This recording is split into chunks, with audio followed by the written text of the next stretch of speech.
Hi, Dr. Bradshaw here with Chirocynergy. We're talking about cold laser therapy. Very likely if you're watching this video, we have talked about this in the office, and now you're watching the video a little more in depth about what is cold laser therapy.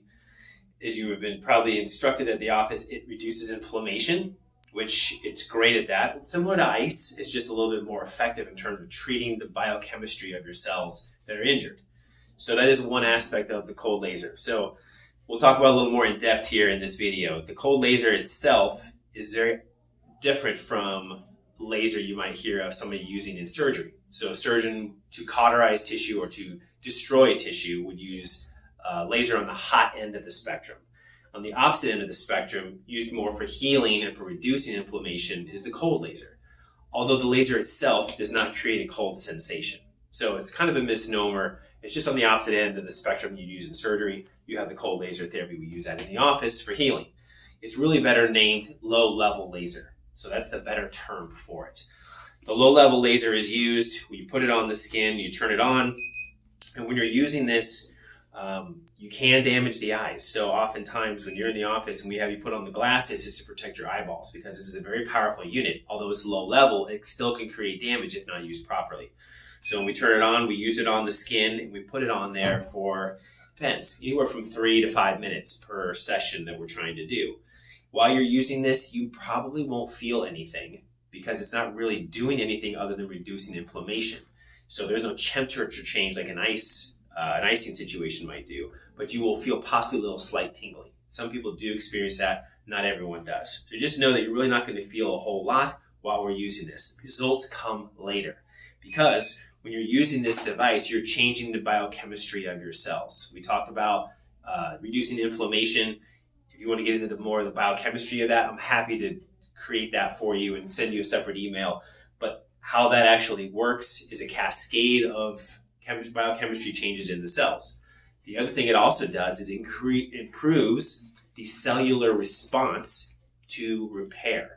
So if you injure tissues, if you take a hard hit to the cells, you bruise, correct? And you see that under the skin. Well, what this does is speeds up the ATP response in your cellular repair mechanism. And so it speeds those cells up working. So a bruise or a fracture can heal much faster when you're using cold laser therapy. And there's research to be shown how somebody post-fracture heals up within 3 weeks instead of the typical 6 weeks if they use consistent cold laser therapy. Very cool stuff. The last thing that they do, the cold laser does, is it improves blood flow to the area. So in putting the laser on there, it vasodilates the blood vessels. So the ones that are constricted around that area, it actually helps open that up and promote blood flow into the area. So it does those three things. The other thing, and this is a huge change in the research over time that we have seen. Many people talk about when you have an injury, an acute injury, meaning within 48 hours, you're supposed to do what's called RICE, or RICE. That stands for rest, ice, compression, and elevation. And that's been traditionally used for a long time for new injuries. But the research shows that this is not nearly effective as MELT. And what that stands for is mobilization. And we achieve that in the office using active release technique, A.R.T. We use elevation. So if you have, if you injure an ankle, you've turned an ankle, you've got an injury to a body part, it's good to get that body part, if it's the wrist, above the heart. If you're laying down, get the knee and the ankle elevated a little bit to let the blood flow come out of that area. That's called elevation. We also want to use what we were just talking about here, the laser, and you also want to do taping. And for some of you, you may have already experienced this as well. We use kinesio taping in this OSIPS. And if you're wondering about that or want more information on that, there is a video that we could also send to you so you can learn a lot more about how kinesio taping works.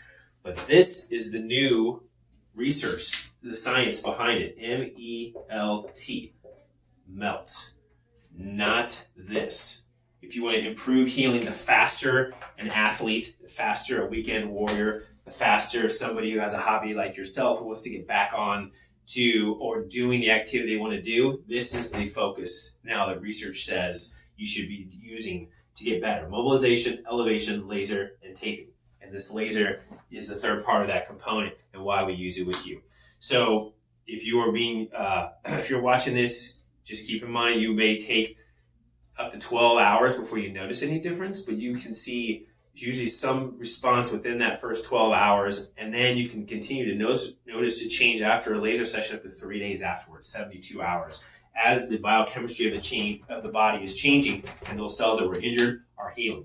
So keep that in mind. So keep up with this and look forward to healing you and working with you in the future. Thanks.